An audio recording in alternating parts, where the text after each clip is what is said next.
Quand j'étais... pour pendant donc une période où il y avait un appareil qui avait été conçu par Burgère et par Combi, on a fait des tas d'expériences, aussi bien à Moramé, où des malades venaient, où nous-mêmes on pouvait expérimenter, après avoir mangé cuit, après avoir fumé. J'ai fumé du tabac moi, pendant une période en faisant l'instincto, puis sans faire l'instincto, en mangeant cuit. J'ai toute une période comme ça où j'habitais déjà Moramé, c'était une première période, et où je mangeais cuit ou je mangeais cru. Et on est allé aussi à un salon où on a fait venir des tas de gens, enfin où il y a des tas de gens qui sont venus pour tester l'appareil.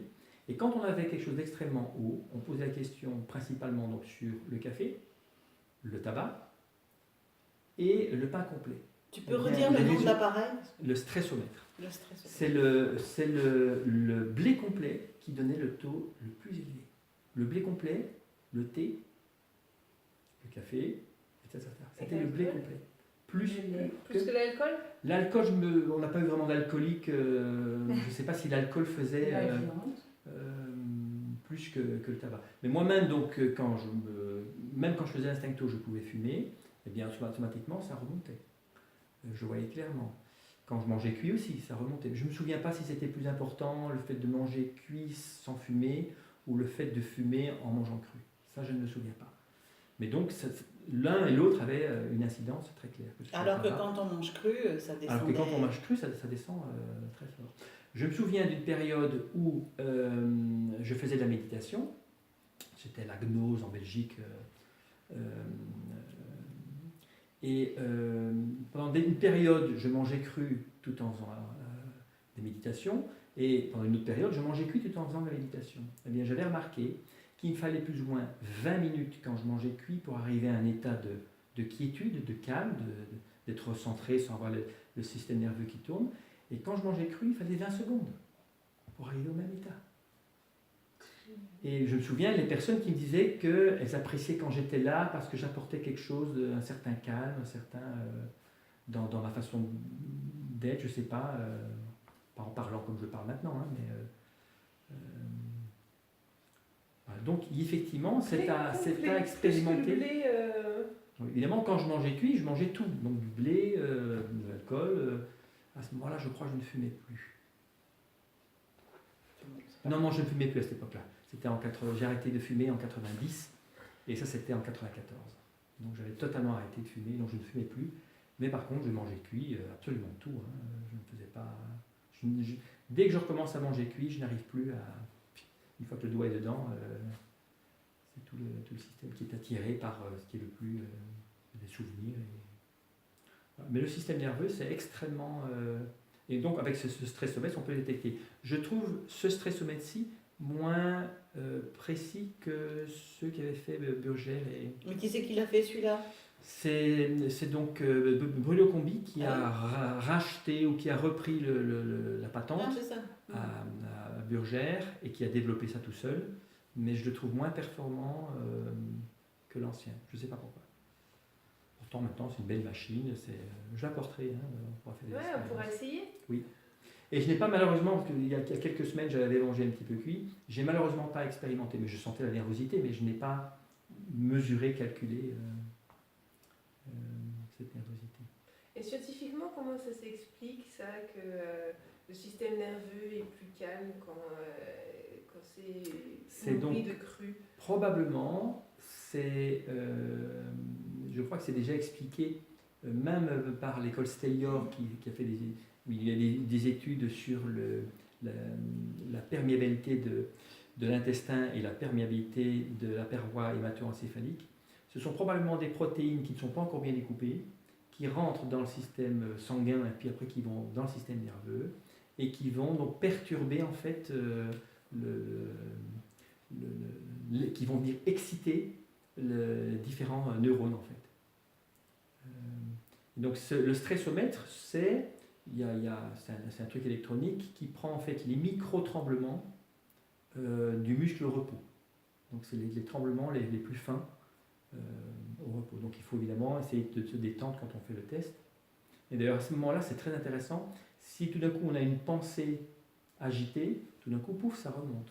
Alors c'est pas si précis que ça, c'est pas exactement au même moment, mais on peut prendre des mesures sur 20 secondes. Et effectivement, on voit que quand on a des pensées agitées, on pense, je sais pas moi, on a une tension avec un partenaire ou avec un enfant ou avec quelqu'un, d'un coup ça fait, ou on a un problème, que ce soit l'argent ou autre chose, il y a un problème qui éveille notre système nerveux, et à ce moment-là, effectivement, au bout des 20 secondes, on voit qu'on n'est pas aussi bas que quand on est vraiment apaisé. Comme je disais tout à l'heure, en méditation, on peut, au bout de 20 secondes, quand on mange cru, être complètement détendu et complètement transparent en quelque sorte. Voilà, on est vraiment calme. Alors que quand je mangeais cuit, moi, il fallait beaucoup plus de temps pour arriver à ce que tout se calme. Voilà. Et donc, effectivement, les nuits. C'est intéressant, Florence, parce que toi qui as du mal à gérer avec les enfants, tout ça, voilà, t'es un peu débordée par toute la famille, quoi, tout ce qu'il y a à faire et tout ça. Ça t'ouvre des portes pour vivre tout ça, mais beaucoup plus sereinement, quoi. Ouais, ça me fait vraiment très envie. Hein. Oui. Je rêve de cette situation, de se dire que les situations qui te prennent là dans les tripes en une seconde puissent me paraître éloignées. Ouais.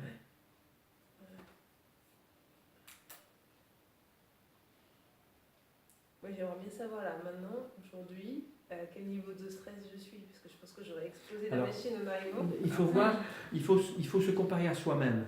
On peut se comparer les uns aux autres, ça c'est au niveau statistique. Ah oui, un résultat. Voilà, mais une personne n'est pas une autre.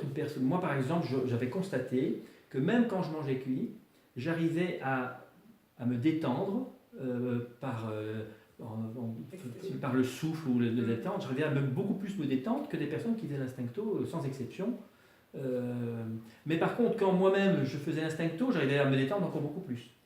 Voilà. Donc on peut se comparer aux autres pour avoir quand même l'idée, mais ce qui est important, c'est de se comparer à soi-même aussi. Enfin, c'est de faire les deux en fait. Ouais, c'est rigolo de faire le test aussi avec la pensée stressante, pour savoir le gap qu'il y a. Oui. Et alors justement, les pensées stressantes, ça je vais parler de ça aussi. Les pensées stressantes n'arrivent pas à se maintenir quand on est justement dans un état calme, dans un état non excité par l'alimentation. Je vais parler de ça. On rumine moins, tu veux dire ? On rumine moins. Alors, j'avais donc déjà vécu une première période à Moramé, une période à Moramé où j'avais fait l'instincto et où j'avais eu une relation amoureuse, même si j'avais rien vécu avec telle personne, où j'avais eu des bons souvenirs avec un tel, avec ceci, avec cela, une bonne expérience. Entre-temps, j'avais quitté Moramé, j'étais retourné dans la vie courante, travailler, manger cuit, j'avais vécu en couple. Ce couple avait échoué, ensuite j'avais eu une dépression, j'avais essayé de remanger cru, je n'y arrivais pas. Et finalement, en pleine dépression, je rentre, je reviens vivre à Moramé. Je me vois encore revenir conduire donc, pendant le trajet entre la Belgique et donc les Seine-et-Marne. Et je m'arrêtais parfois, je pleurais tellement que je ne voyais plus la route. J'étais vraiment, c'était vraiment mal. J'arrive à Moramé, en pleine nuit, 1h du matin ou 2h, je ne sais plus quelle heure. Et je vais à un endroit dans le parc et je repense à telle personne avec qui j'avais eu quelque chose et hop, je me remets à pleurer. Puis je vais à un autre endroit, là je repense à une autre situation et hop, je me remets à pleurer. Le lendemain, je suis à Moramé, donc je fais l'instincto et puis là, il n'y avait pratiquement rien qui sentait, donc je mange la quantité peut-être d'une carotte, parce que je vais manger effectivement une demi-carotte. Donc sur la journée, je mange peut-être une carotte. Sachant comment faire bien l'instincto, je voyais bien que mon corps n'avait besoin de rien avec tout ce que j'avais mangé cuit les jours précédents. Le soir, de nouveau, la nuit, tout le monde est couché, je fais mon petit rituel, je passe à un endroit, je pleure, je repense à un tel, je pleure, etc. À tous mes échecs aussi, à ma compagne avec qui j'avais raté ma vie, enfin, mon beau-frère avec qui on avait raté une entreprise, j'avais perdu de l'argent. Donc, je pleurais sur l'échec de ma vie. De nouveau, le surlendemain, je remange de nouveau instincto. Là, peut-être que je mange la quantité de 2 carottes, donc vraiment pas grand-chose, pas de fruits, enfin, rien qui m'attirait. Eh bien, le deuxième jour, je refais la même chose. Le troisième jour, je veux de nouveau faire mon petit système là, d'aller à un endroit, parce qu'on peut se complaire aussi dans la souffrance. Hein. Donc, de nouveau, je fais mon petit rituel, et donc je vais à tel endroit, et puis je commence à essayer de penser à cette personne. Et puis tout d'un coup, ah oui, demain il faudrait que je demande à telle personne pour l'étagère, est-ce qu'il vaudrait mieux pas plutôt ranger les choses que... Ah non, attends, je suis en train de vouloir pleurer là, une minute. Non, j'essaie de nouveau de me repenser à quelque chose de négatif. Ah oui, mais il faut que tu demandes aussi si éventuellement pour le bricolage, il ne faudrait pas plutôt utiliser... Ah non, j'étais en train... Impossible de rester dans une pensée négative. Je dirais que mon corps était au présent. C'est ce qu'on essaie. Eckhart Tolle parle de ça, d'être dans le présent. En fait, on n'arrive pas à être ni dans le futur, ni dans le passé. On est dans ce qui est utile. Le présent, c'est ce qui est utile. Donc si c'est utile de programmer pour le lendemain, de voir un tel pour lui poser des questions, eh bien on va avoir des pensées qui vont nous faire penser au lendemain pour arranger ceci, pour téléphoner à tel endroit ou autre. Et c'est pas qu'on est dans le futur, c'est qu'on est en train de faire ce qui est utile pour pouvoir ensuite, une fois qu'on a pensé ça, pouf, être libéré et laisser vivre vraiment l'instant du présent. 3 jours. Au bout de 3 jours. Et ça correspond avec mes 3 jours où je mangeais pratiquement rien, où je faisais vraiment l'instincto. C'est presque du jeûne, quoi. C'est presque du jeûne. Je me souviens, il y avait notamment des wani. C'est quand même rapide, 3 jours.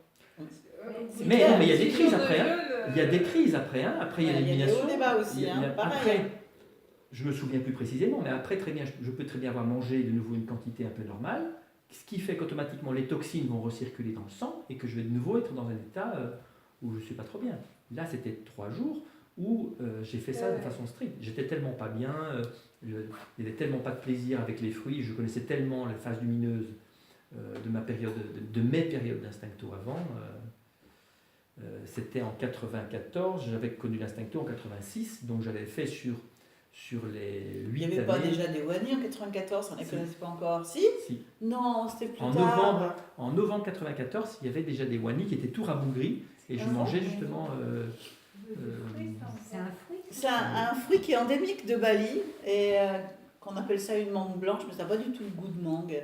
Mais ça pourrait être comme une mangue assez grosse, avec un très gros noyau, c'est très sauvage.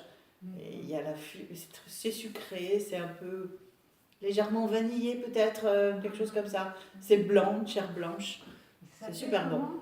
Wani, W-A-N-I. C'est très bon, je suppose. Mais même, là c'est la première fois que j'en mangeais, donc je ne connaissais pas le wani, c'est la première fois que j'en mangeais. Et donc même en venant du cuit, je mangeais des wani dont personne ne voulait, mais ça avait... mais je mangeais très peu, je mangeais une bouchée, peut-être 2 bouchées, et, pas plus. Mais il y avait quelque chose dans le goût qui m'attirait. Et après, effectivement, quand j'ai commencé à manger de nouveau, quand l'appétit est revenu, quand le vrai appétit, donc le plaisir gustatif est revenu, là j'ai pu manger du wani avec grand plaisir, effectivement.